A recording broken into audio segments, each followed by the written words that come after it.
हीरा music present guide Gujarat से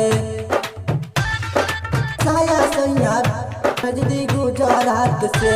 singing by स्वदेशी सुबेरा।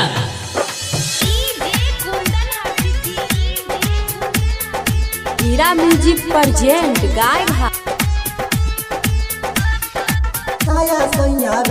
गुजरात से कहने वाला साया सैया गुजरात से कहर काम पिया कपड़ा के दुकान पर बर्फ के पानी कबले रगरी हम सामान पर ए राजा कहर काम पिया कपड़ा के दुकान पर बर्फ के पानी कबले रगरी हम सामान पर चुहता पसेना बिना की कबले हाथ से चुहता पसेना बिना की कबले हाथ से चढ़ने वाला साया सैया भेज दी गुजरात से चढ़ने वाला साया सैया भेज दी गुजरात से गुजरात से साया सैया भेज दी गुजरात से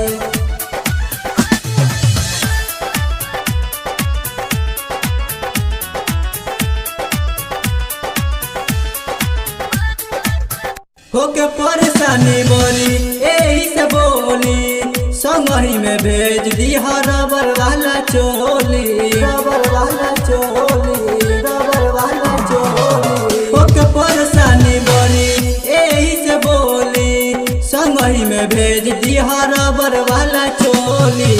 सूती के कपड़ा तू चिन्ह के हाथ में सूती के कपड़ा तू चिन्ह के हाथ में राजा चढ़ने वाला साया सैया भेज दी गुजरात से चढ़ने वाला साया सैया भेज दी गुजरात से गुजरात से साया सैया भेज दी गुजरात से चढ़ने वाला साया सैया भेज दी गुजरात से चढ़ने वाला साया सैया भेज दी गुजरात से सुनियो अमिताभ से पिया मुझे परेशानी राइटर पुनित के किनके भेजले बानी किनके भेजले बानी किनके भेजले बानी अमिताभ से पिया मुझे परेशानी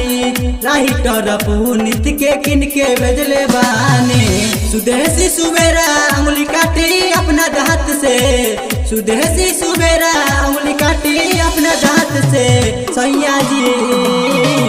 चढ़ने वाला साया सैया भेज दी गुजरात से गुजरात से कहर काम पिया कपड़ा के दुकान पर बर्फ के पानी कबले रगरी हम सामान पर ए राजा